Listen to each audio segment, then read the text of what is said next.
नमस्कार। आज हमारे पास जांचने के लिए एक बहुत ही दिलचस्प गैजेट है। नया HP OmniBook 7 Aero लैपटॉप। हमें इसकी स्पेसिफिकेशंस और फीचर्स की काफ़ी जानकारी मिली है। हाँ बिल्कुल। ये लैपटॉप अपने बेहद हल्के वजन और AI मतलब आर्टिफिशियल इंटेलिजेंस क्षमताओं की वजह से काफ़ी सुर्खियां बटोर रहा है। तो आज हम इन्हीं स्पेसिफिकेशंस की गहराई में उतरेंगे, देखते हैं क्या है इसमें। बिल्कुल। और हमारा मकसद सिर्फ फीचर्स गिनाना नहीं है ना? बल्कि ये समझना है कि ये कागजी स्पेसिफिकेशंस रोजमर्रा के इस्तेमाल में असल में क्या मायने रखते हैं। क्या ये सच में उतना ही फायदेमंद है जितना बताया जा रहा है? सही बात है। तो चलिए शुरू करते हैं इसकी सबसे बड़ी खासियत से। वो है इसका वजन। कहा जा रहा है कि ये 1 किलो से भी कम है। ये तो कमाल है। हाँ, ये वाकई कमाल की बात है। सोचिए, 1 किलो से कम वजन, मतलब इसे साथ लेकर चलना कितना आसान हो जाता है।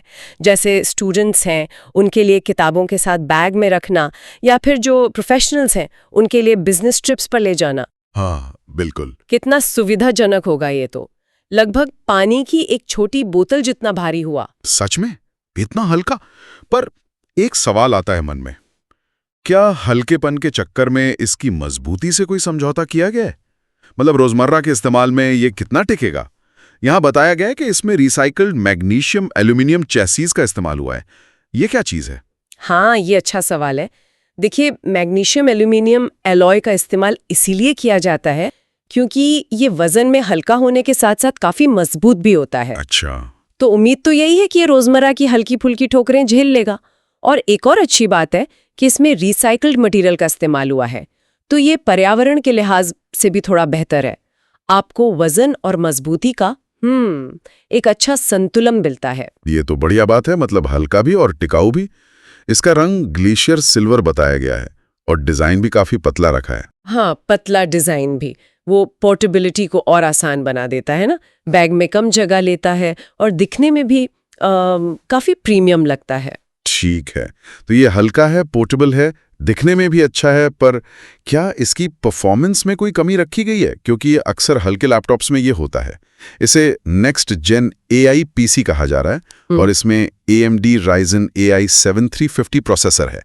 ये AI वाला टैग, इसका यहाँ क्या मतलब है? कुछ खास है क्या? हाँ, यहाँ ये AI सिर्फ मतलब मार्केटिंग के लिए नहीं है।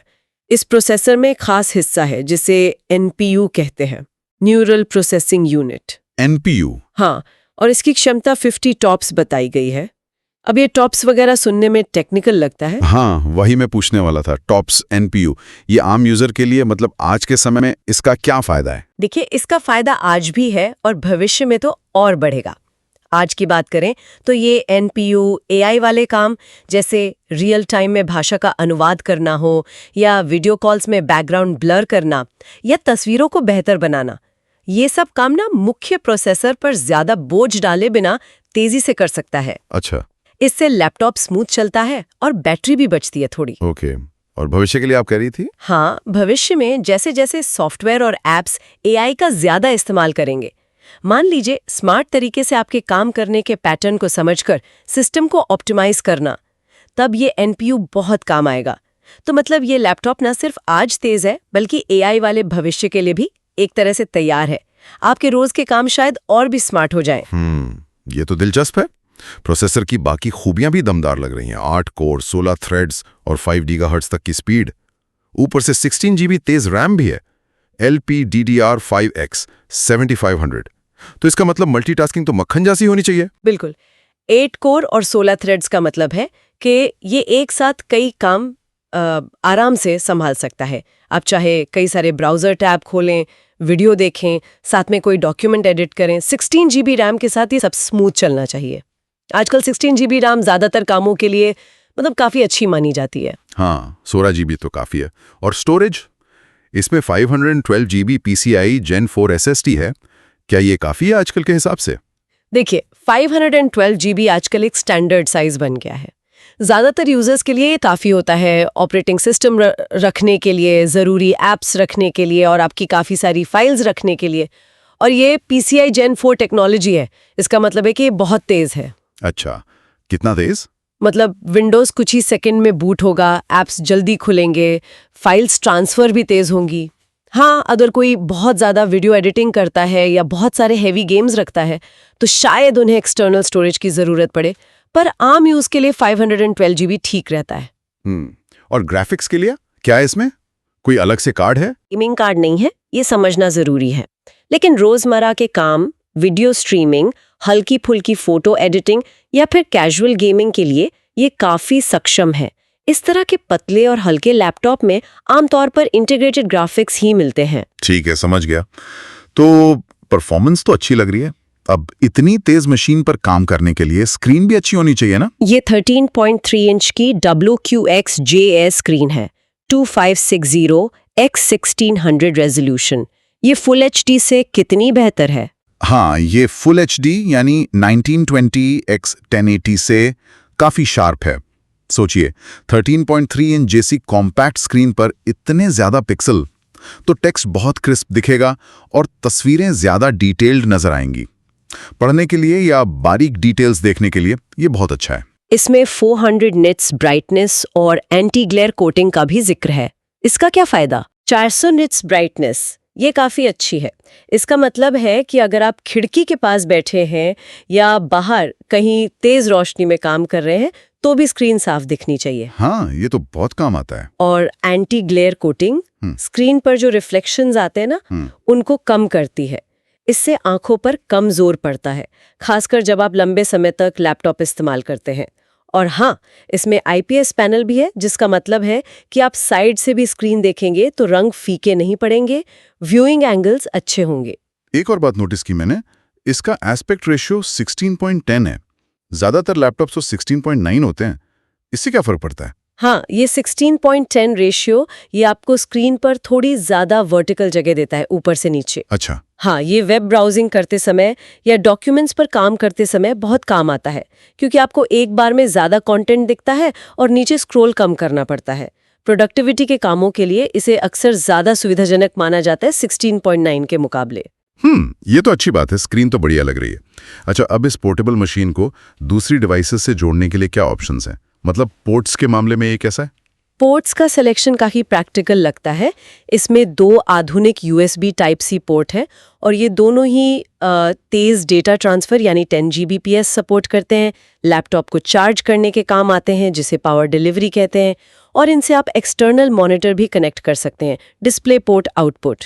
ओके। एक और काम का फीचर है इसमें HP स्लीप एंड चार्ज, मतलब लैपटॉप बंद होने पर भी आप इन Type-C पोर्ट से अपना फ़ोन वगैरह चार्ज कर सकते हैं। अरे वाह, ये तो बढ़िया है।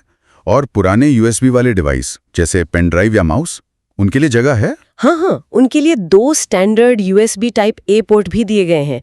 एक 10 Gbps वाला तेज है, दूसरा 5 Gbps वाला। तो आपको डोंगल की ज्यादा चिंता करने की जरूरत नहीं पड़ेगी। ठीक है। और अगर आपको बड़ी स्क्रीन पर प्रेजेंटेशन देनी है या मूवी देखनी है तो एक फुल साइज HDMI 2.1 पोर्ट भी है। और हाँ, वायर्ड हेडफोन या माइक के लिए एक कॉम्बो जैक तो है ही। तो मतलब लगभग सभी जरूरी पोर्ट्स इसमें मिल जाते हैं। बढ़िया। वायरलेस कनेक्टिविटी कैसी है? Wifi, Bluetooth? इसमें लेटेस्ट रियलटेक Wi-Fi 6 और ब्लूटूथ 5.4 दिया गया है। Wi-Fi 6 आपको तेज और ज्यादा भरोसेमंद वायरलेस इंटरनेट कनेक्शन देता है, खासकर ऐसी जगहों पर जहां बहुत सारे डिवाइस एक साथ कनेक्टेड हों, जैसे ऑफिस या कैफे में। हाँ, आजकल ये जरूरी है। और ब्लूटूथ 5.4 वो वायरलेस हेडफोन, स्पीकर या माउस कनेक्ट करने के लिए बेटर रेंज और स्टेबल कनेक्शन सुनिश्चित करता है। ठीक है। आजकल वीडियो कॉल्स तो बहुत ही आम हो गई हैं। उसके लिए कैमरा कैसा है इसमें? अक्सर लैपटॉप वेबकैम उतने अच्छे नहीं होते।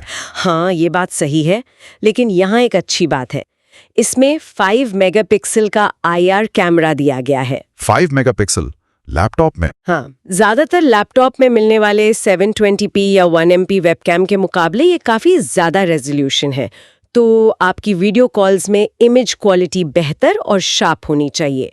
और इसमें टेम्पोरल नॉइज रिडक्शन यानी TNR तकनीक भी है। अच्छा, ये TNR क्या करता है? ये तकनीक बेसिकली कम रोशनी में वीडियो में जो दानेदारपन या नॉइज दिखता है ना, उसको कम करती है। तो अगर आप थोड़ी डिम लाइट में कॉल कर रहे हैं तो भी आपकी इमेज ज्यादा साफ दिखेगी। और IR यानी इंफ्रारेड होने का एक और फायदा ये है कि ये शायद विंडोज हेलो फेस रिकग्निशन को सपोर्ट करता होगा। मतलब आप अपने चेहरे से लैपटॉप को अनलॉक कर पाएंगे, पासवर्ड डालने की जरूरत नहीं। प्राइवेसी का भी ध्यान रखा गया, आजकल ये भी बहुत जरूरी है। हाँ बिल्कुल। इसमें कैमरे के लिए एक फिजिकल शटर दिया गया है। आप उसे स्लाइड करके लेंस को पूरी तरह ढक सकते हैं जब आप कैमरा इस्तेमाल नहीं कर रहे हैं।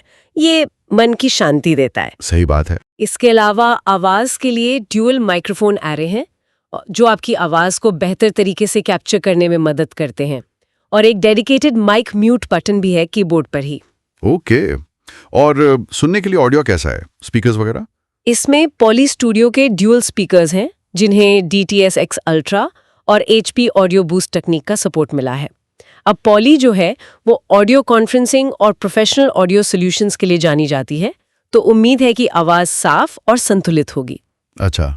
और ये DTS-X अल्ट्रा जैसी टेक्नोलॉजीज आमतौर पर साउंड को ज्यादा गहरा और इमर्सिव बनाने की कोशिश करती हैं, तो मूवी देखने या म्यूजिक सुनने का अनुभव बेहतर हो सकता है। ठीक। अब टाइपिंग और माउस नेविगेशन, उसका क्या इंतजाम है? कीबोर्ड और टचपैड कैसे हैं? इसमें फुल साइज बैकलेट कीबोर्ड है। बैकलेट होने का मतलब है कि आप कम रोशनी में भी आसानी से कीज देख सकते हैं और टाइप कर सकते हैं, जो काफी काम आता है। कीबोर्ड का रंग सिरामिक व्हाइट बताया गया है। और टच पैड के लिए HP इमेज पैड है जो प्रिसिजन ड्राइवर्स को सपोर्ट करता है। इसका मतलब है कि टच पैड ज्यादा सटीक होगा, स्मूथ चलेगा, और विंडोज के जो मल्टी फिंगर जेस्चर्स होते हैं ना, जैसे pinch to zoom, 3 finger swipe, उनको अच्छी तरह से सपोर्ट करेगा। ओके, तो इतनी सारी खूबियां हैं, हल्का है, तेज है, स्क्रीन अच्छी है, कैमरा अच्छा है। अब सबसे जरूरी सवाल, बैटरी कितनी चलेगी? लैपटॉप कितना भी अच्छा हो, अगर बार बार चार्जर ढूंढना पड़े तो सारा मजा किरकिरा हो जाता है। बिल्कुल सही कहा। इसमें 3 सेल 43 वॉट आवर की बैटरी दी गई है। अब देखिए, असल बैटरी लाइफ तो हमेशा इस बात पर निर्भर करती है कि आप लैपटॉप को कैसे इस्तेमाल कर रहे हैं, स्क्रीन ब्राइटनेस कितनी है, कौन से ऐप्स चल रहे हैं, वाईफाई ऑन है या नहीं, वगैरह वगैरह। हाँ, वो तो है। लेकिन यहाँ एक खास बात है, HP fast charge support. Fast charge मतलब जल्दी चार्ज हो जाएगी बैटरी? हाँ, HP का दावा है कि फास्ट चार्ज टेक्नोलॉजी से बैटरी कम समय में, मतलब काफी हद तक चार्ज हो सकती है। ये उन मौकों के लिए बहुत उपयोगी है जब आपके पास चार्ज करने के लिए ज्यादा समय ना हो। मान लीजिए मीटिंग से पहले बस 15-20 मिनट हैं, या सफर के दौरान। हाँ, ये तो बहुत प्रैक्टिकल है। और इसके साथ 65 वॉट का USB Type-C पावर एडाप्टर मिलता है। USB-C चार्जिंग आजकल काफी आम है, तो हो सकता है आप इसे अपने फोन के चार्जर से भी चार्ज कर पाएं, अगर वो भी 65W या ज्यादा का PD चार्जर है, या किसी और डिवाइस के चार्जर से। ये एक सुविधा रहती है। सही है।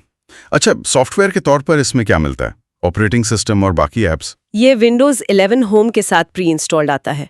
और अच्छी बात यह है कि इसमें Microsoft office home and student 2024 का इंडिया वर्जन भी शामिल है। अरे वाह, ऑफिस पहले से ही। हाँ, तो वर्ड, एक्सेल, पावरपॉइंट जैसे जरूरी एप्स आपको पहले से मिलते हैं। साथ में 1 साल का M365 बेसिक सब्सक्रिप्शन भी है, मतलब खरीदते ही आप काम या पढ़ाई जो भी करना है शुरू कर सकते हैं। ये बढ़िया है। सुरक्षा की बात करें तो फिजिकल कैमरा शटर और माइक म्यूट बटन के अलावा और कुछ है इसमें? हाँ, इसमें फिल्मवेयर TPM यानी ट्रस्टेड प्लेटफॉर्म मॉड्यूल का सपोर्ट है। ये एक हार्डवेयर आधारित सिक्योरिटी फीचर है जो आपके सिस्टम को ज़्यादा सुरक्षित बनाने में मदद करता है। ये इंक्रिप्शन कीज़ को स्टोर करने और सिस्टम इंटेग्रिटी को वेरीफाई करने जैसे काम करता है, जिससे विंडोज़ लॉगिन और डेटा प्रोटेक्शन ज़्यादा मजबूत होते हैं। ओके, तो कुल मिलाके अगर हम इस HP OmniBook 7 Aero को देखें तो ये एक बेहद हल्का और स्टाइलिश लैपटॉप लगता है, जिसमें AI क्षमता वाला शक्तिशाली प्रोसेसर है, एक बेहतरीन शार्प डिस्प्ले है, रोजमर्रा के लिए जरूरी पोर्ट्स हैं और अच्छी कनेक्टिविटी भी मिलती है।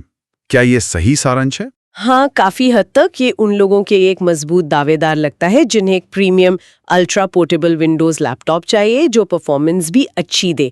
इसका वजन वो तो कमाल का है ही, बनावट, डिस्प्ले क्वालिटी और वो AI रेडीनेस, ये सब इसे खास बनाते हैं। किन लोगों के लिए ये बेस्ट रहेगा आपके हिसाब से? मेरे ख्याल से खासकर स्टूडेंट्स, जो लोग बहुत ट्रैवल करते हैं, प्रोफेशनल्स, या कोई भी जिसे एक हल्का लेकिन सक्षम रोजमर्रा का साथी चाहिए, वो इस पर जरूर विचार कर सकते हैं। और हाँ, एआई क्षमताओं का होना इसे भविष्य के लिहाज से भी एक बेहतर निवेश बनाता है शायद। बिल्कुल। तो ये था HP OmniBook 7 Aero का हमारा विश्लेषण उन स्रोतों के आधार पर जो हमारे पास थे। वाकई में काफी दिलचस्प मशीन लग रही है। जाते जाते एक सवाल सोचने के लिए छोड़ जाते हैं। हाँ, जैसे जैसे लैपटॉप्स में ये NPU जैसी AI क्षमताएं और आम होती जाएंगी, क्या हमारे कंप्यूटर इस्तेमाल करने का तरीका पूरी तरह बदल जाएगा? क्या भविष्य में लैपटॉप हमारे लिए ऐसे काम कर पाएंगे जिनके बारे में हम आज सोच भी नहीं सकते? इस पर जरूर गौर कीजिएगा।